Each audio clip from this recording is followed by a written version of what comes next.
বেগম খালেদা জিয়ার আদর্শ ও মূল্যবোধ আঞ্চলিক অংশীদারত্বের উন্নয়নে প্রভাব ফেলবে বলে বিশ্বাস করে ভারত, পাকিস্তান, শ্রীলঙ্কা সহ দক্ষিণ এশিয়ার দেশগুলো।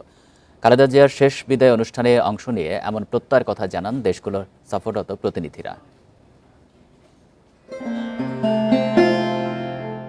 বিএনপি চেয়ারপারসন ও সাবেক প্রধানমন্ত্রী বেগম খালেদা জিয়ার মৃত্যুতে তার পরিবারের প্রতি সমবেদনা জানাতে প্রায় এক যুগ পর জড়ো হলো সার্ক সদস্যরা। বুধবার খালেদা জিয়ার জানাজার আগে সংসদ ভবনে জোটের অন্যতম সদস্য দেশ ভারত, পাকিস্তান, ভুটান, নেপাল, শ্রীলঙ্কা ও মালদ্বীপসের সরকার প্রধানের প্রতিনিধিরা দেখা করেন তারেক রহমানের সঙ্গে। চুল পড়া অনেক কমে গেছে, থ্যাংক ইউ মা। চুলের ভিটামিন জুই মাল্টিভিটামিন কোকোনাট অয়েল। তার হাতে তুলে দেন নিজ নিজ দেশের সরকার প্রধানের শোকবার্তা। এ সময় তারেক রহমানের সঙ্গে উপস্থিত ছিলেন তার কন্যা জাইমা রহমান ও দলের অন্য নেতারা।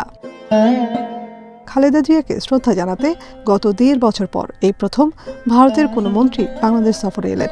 তারেক রহমানের সঙ্গে সাক্ষাতে ভারতের প্রধানমন্ত্রী নরেন্দ্র মোদীর দেয়া একটি ব্যক্তিগত চিঠি তার হাতে তুলে দেন দেশটির পররাষ্ট্রমন্ত্রী এস জয়শঙ্কর। সামাজিক যোগাযোগ মাধ্যমে নিজ ভেরিফাইড পেজে জয়শঙ্কর জানান, তিনি বিশ্বাস করেন বেগম খালেদা জিয়ার দর্শন ও মূল্যবোধ এই অঞ্চলের উন্নয়নে দিক নির্দেশনা দিবে। এরপর পররাষ্ট্র, আইনসহ নিরাপত্তা উপদেষ্টার সঙ্গে দ্বিপাক্ষিক সম্পর্ক নিয়ে সংক্ষিপ্ত আলোচনা করেন ভারতের পররাষ্ট্রমন্ত্রী এস জয়শঙ্কর।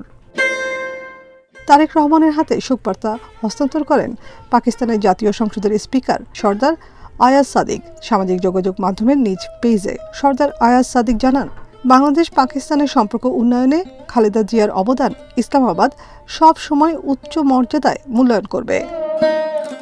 এছাড়া তারেক রহমানের সঙ্গে আরও সাক্ষাৎ করেন নেপাল ও ভুটানের পররাষ্ট্রমন্ত্রী এবং মালদ্বীপসের শ্রমমন্ত্রী।